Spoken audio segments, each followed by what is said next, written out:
वामन की पूजा करने से मनुष्य सब पापों से मुक्त हो श्री विष्णु लोक में प्रतिष्ठित होता है। इसके पढ़ने और सुनने से सहस्त्र गोदान का फल मिलता है। युधिष्ठिर ने कहा, जनार्दन, अपरा का सारा महात्म मैंने सुन लिया। अब ज्येष्ठ के शुक्ल पक्ष में जो एकादशी हो उसका वर्णन कीजिए।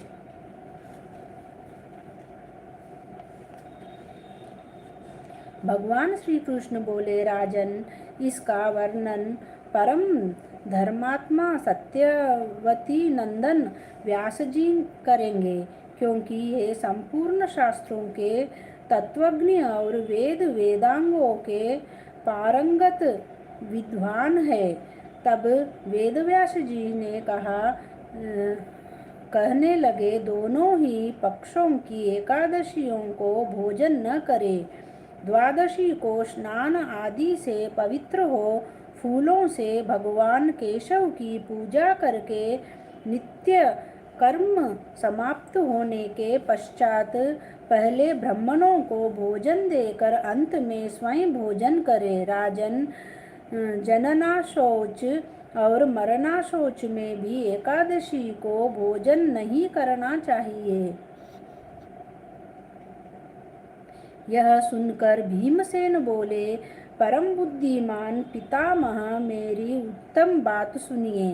राजा युधिष्ठिर, माता कुंती, द्रौपदी, अर्जुन, नकुल और सहदेव ये एकादशी को कभी भोजन नहीं करते तथा मुझसे भी हमेशा यही कहते हैं कि भीमसेन, तुम भी एकादशी को न खाया करो, किंतु मैं इन लोगों से यही कह दिया करता हूँ कि मुझसे भूख नहीं सही जाएगी। भीमसेन की बात सुनकर व्यास जी ने कहा, यदि तुम्हें स्वर्गलोक की प्राप्ति अभीष्ट है और नरक को दूषित समझते हो तो दोनों पक्षों की एकादशी को भोजन न करें।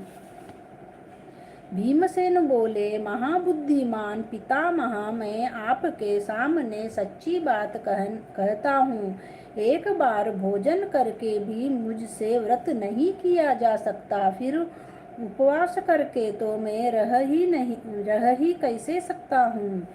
मेरे उदर में वृक नामक अग्नि सदा प्रज्वलित रहती है। अंत जब मैं बहुत अधिक खाता हूँ तभी यह शांत होती है।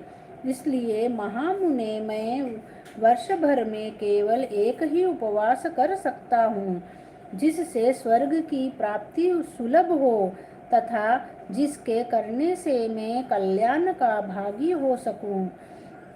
ऐसा कोई एक व्रत निश्चय करके बताइए, मैं उसका यथोचित रूप से पालन करूंगा।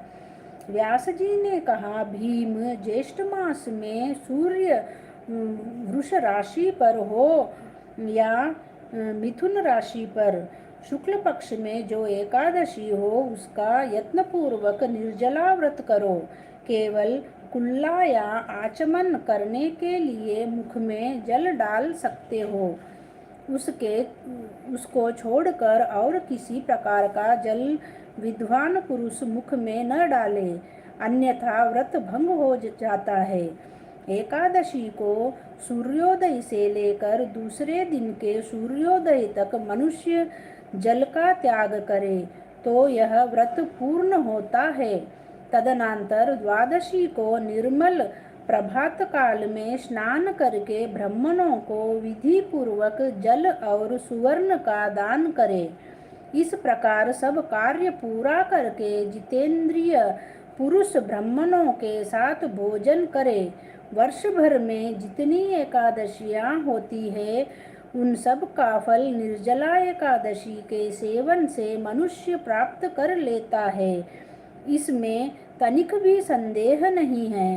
शंख, चक्र और गदा धारण करने वाले भगवान केशव ने मुझसे कहा था कि यदि मानव सबको छोड़कर एकमात्र मेरी शरण में आ जाए और एकादशी को निराहार रहे तो वह सब पापों से छूट जाता है।